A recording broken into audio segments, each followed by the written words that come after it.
I, 29F, have been married to my husband, 30 meters, who I'll call Alex. Alex and I met in college during our freshman year. We started off as just friends, and got married 7 months ago.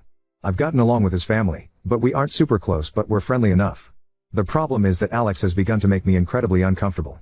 Firstly, he's begun to ask me who I'm meeting with, where, what we plan on doing, how long every single time I leave the house without him. At first, I just thought he was being protective and a good partner just in case something happened, but then he started checking my phone after the visits, vetting and researching each of my friends as well. He also has been pursuing me to link my bank account to his, as he's in charge of the finances when he was perfectly fine with keeping them separate before.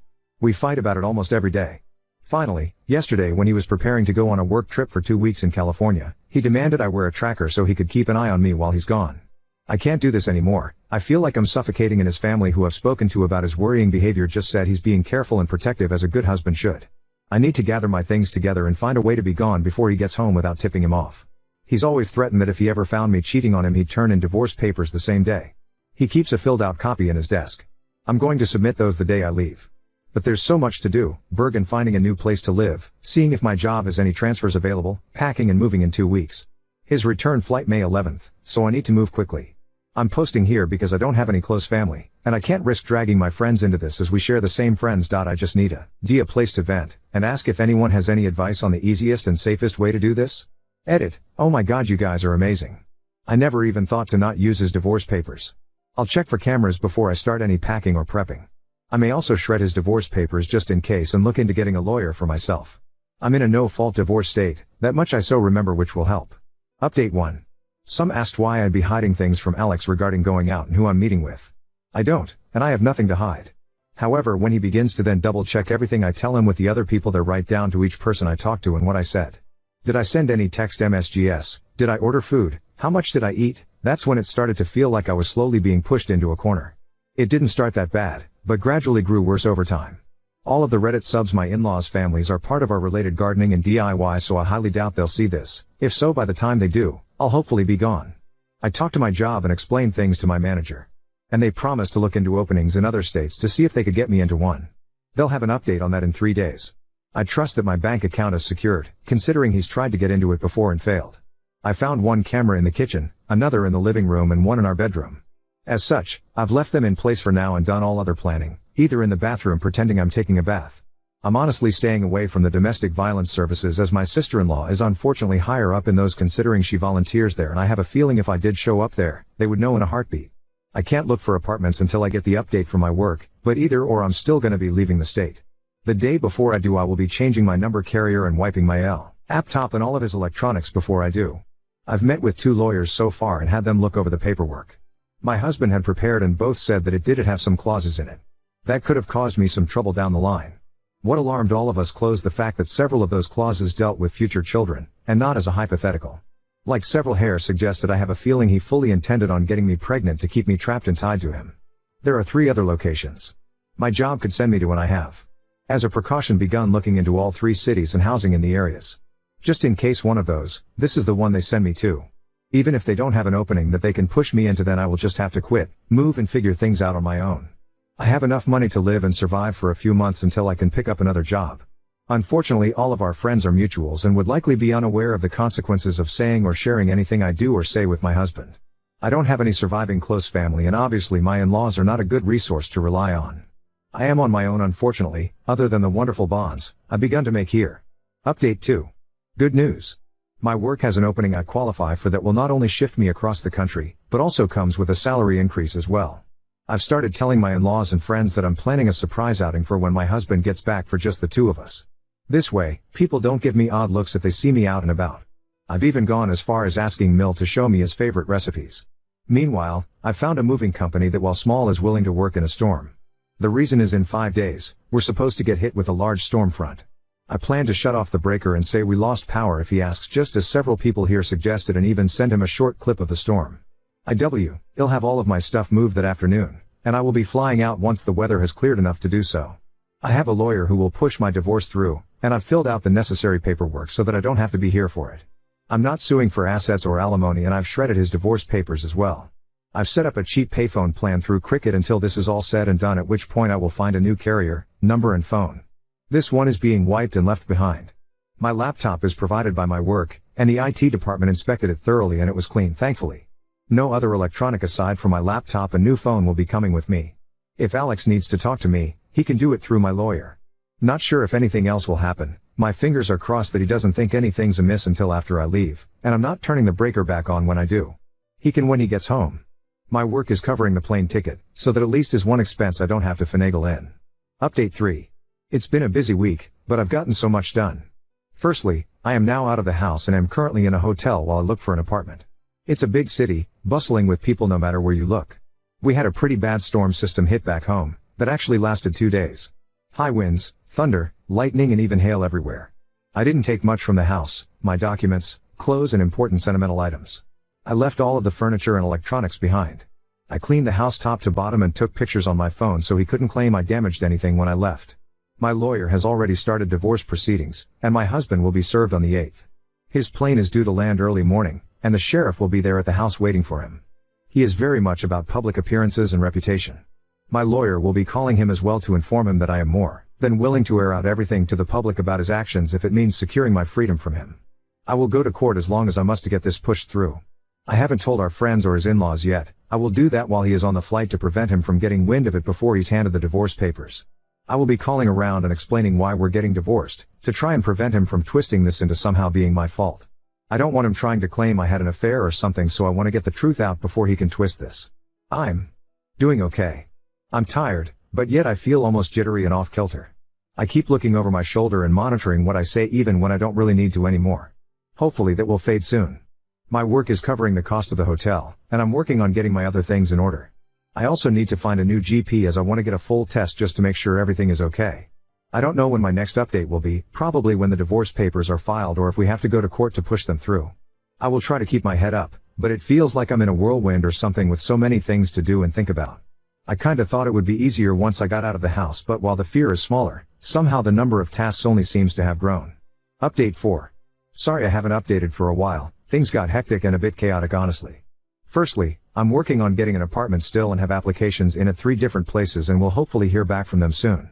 I'm still going into work here at the new location, so I don't have to worry about burning through my emergency savings completely. I've gotten a lot of emails from Alex, his family and our old friend group asking question after question. I have only sent one return email to Alex, explaining that I don't believe we are truly compatible, and it is BST we separate now. That his treatment of me when I'd done nothing to deserve as such was just as much of a deal breaker as cheating was for him.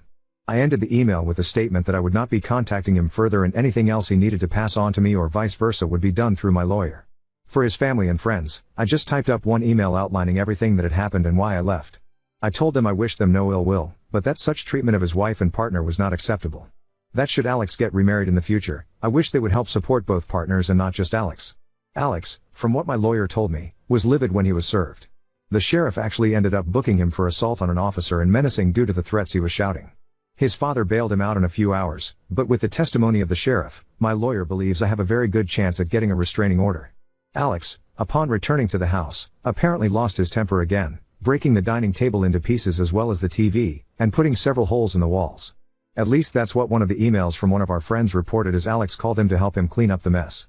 My lawyer already has pictures of the house I took, with timestamps as evidence nothing had been damaged by me. My friend reported that Alex tried to claim I'd been the one to trash the house, but the holes in the wall were at head height. Alex is 6 feet 3 inches, and I'm 5 feet 4 inches, so he knew that was false. Either way, taking the pictures definitely will help me, so again, thank you everyone here for the advice because I never would have thought of that on my own. My work won't share details of where I am, as I do work with some higher-end clientele who value security and that information won't be gossiped about, and no, I'm not some stripper or escort. I deal with contracts, notary and business management. As such, even if Alex tried to use my work to find me, he wouldn't succeed. Update 5. Firstly, no, I didn't bring my car. The public transport here is good enough to use without needing one. I have secured an apartment, and the building has good security. You need a key card to enter, and there is a security guard at a desk right by the entrance to the building. As part of my contract, I gave them a photo of Alex and his family so that even in the off chance they do find me, they won't be let in. The responses I got from the emails varied. His family said I was overreacting, and that I owe Alex an apology for the problems this has caused him. The pending criminal charges puts him at risk of losing his job if he's convicted. Alex sent a long email, apologizing and pleading for me to come home. He said he was worried for me, that he is willing to go to therapy if it will appease me. He wants us to remain together, and he didn't think leaving was an appropriate response to his genuine concern and worry for my health and safety. The friends gave somewhat lacking replies, saying that they didn't think Alex was ever going to hurt me and that I shouldn't be letting my imagination run away wild. As much as I want to say I was surprised by the lack of support, I'm honestly not. He intends to fight the divorce. I am letting my lawyer handle it, and I am also pursuing a protective order as well. Once I got approved for my apartment, I also froze my credit. I've changed my phone carrier and number, as well as making sure none of my documents list Alex as next of kin or POA.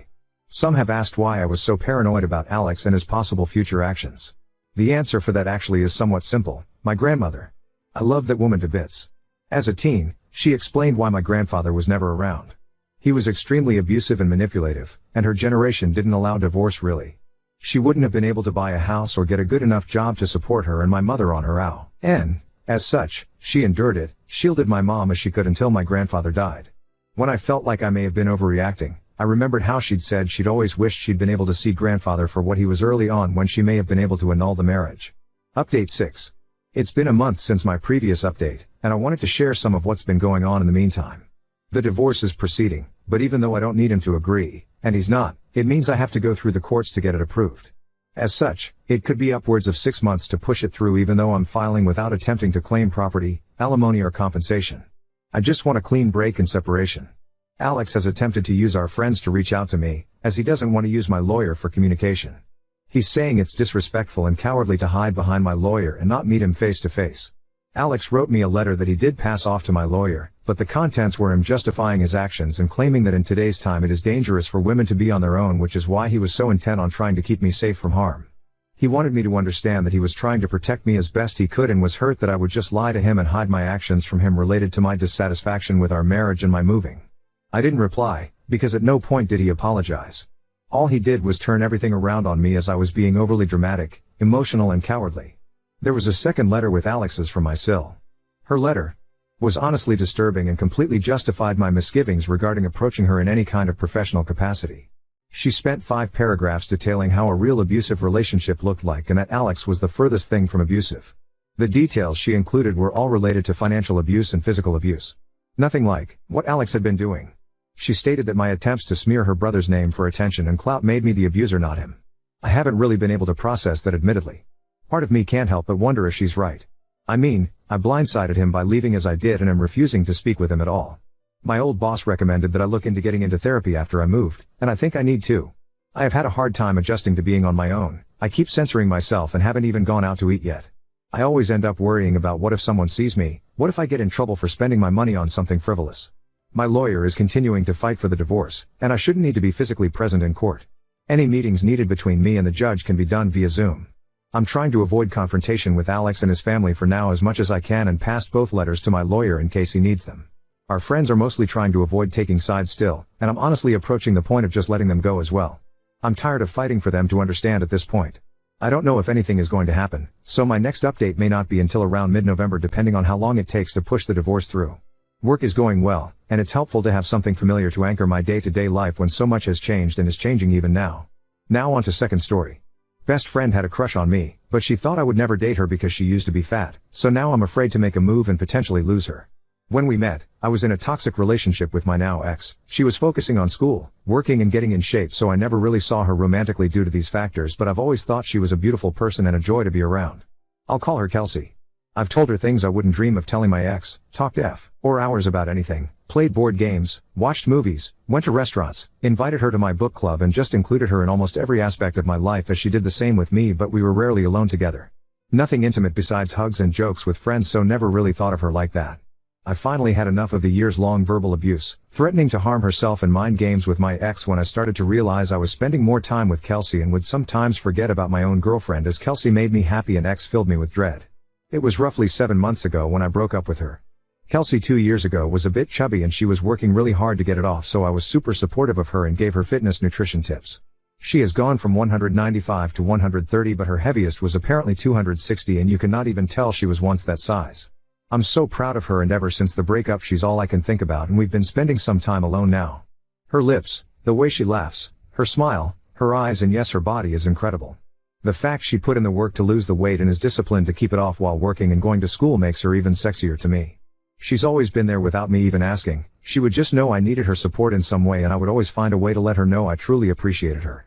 I had a feeling she felt the same about me, but I let a bunch of insecurities, I'm freakishly tall, been called boring, told I talk too much, hate my chin, etc., stop me from telling her how I felt. A few weeks ago we were all at a taco joint with friends stuffing our faces and having a great time until a guy approached her and offered to buy her a drink. My heart sank and I immediately wanted to tell him off. She's not interested, but was able to fight it off as I knew it was irrational and I had no right. She sweetly agreed with some encouragement, the girls at the table, and followed him to the bar and they started chatting. I had never been so angry, sad, and guilty at the same time about a woman. The time I've known her she's been single except for a few dates that ended up wanting to just be casual, which really hurt her as she doesn't hook up and hasn't been intimate with anyone for a few years since she was focusing on herself. Guys and girls hit on her all the time and it's always made me irrationally upset even before I realized I loved her because they didn't know her. So I should have been happy that she was talking to this guy and seemingly enjoying herself. She was giggling, smiling, sharing nachos with him. I was unbelievably bummed, so I started to head out as I didn't want to watch her flirt with this guy and cause a scene. When I got home I saw she sent me a good night text saying hope I feel better. Friends told her I wasn't feeling too hot, she was worried as I'd kinda been off, and let her know if I needed someone to talk to. I fell in love again. I decided I was going to tell her how I felt as it wasn't fair to her and it was unhealthy keeping it in since I can barely form sentences around her now. I asked one of the girls if she had an idea that Kelsey might have crush on me after explaining why I want to know. She confessed that she did indeed, yes, but apparently Kelsey told her that she didn't think I'd ever date her because she used to be fat. She's not in my league and I probably only saw her as another sister. I was devastated I gave her that impression and almost didn't believe, but it all makes sense as to why she would think that. I've never made any kind of move on her and I myself am a pretty fit guy, plus my ex was super skinny. I'm so afraid to make a move now that she's lost so much weight that she's going to think I only like her now because she's not fat anymore and my feelings are surface level. She means so much to me and I don't want to fuck this up. Most of my friends are saying she's going to understand and not take it personally because she knows me. Some said she's gonna think I just want to bang her now that she's hot. My sisters think I should tread lightly as she could feel like a rebound.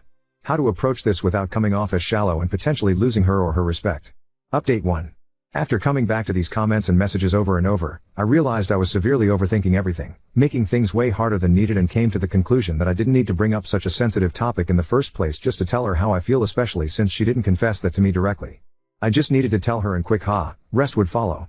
I texted her the next morning asking if we could grab a bite, just us two, sometime the coming weekend, had something important to tell her and that I missed her, which was true.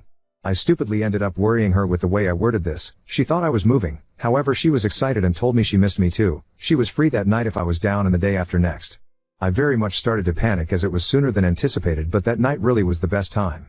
I was still too embarrassed to show her the previous post in its entirety, but I was willing to do so if she doubted my intentions.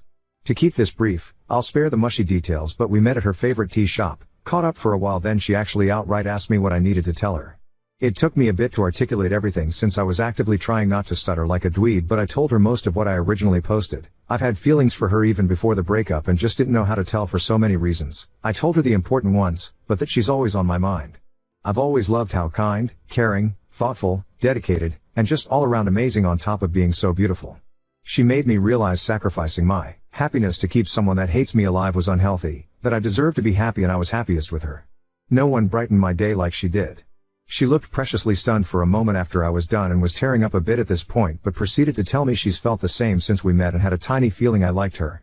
However, she didn't think I'd be interested in dating her since we were such close friends, plus the toll my ex put on me meant I probably needed some time to recover, but she was just so happy I actually had the guts to tell her how I felt that she was never going to tell me, so we both kinda awkwardly laughed for a bit.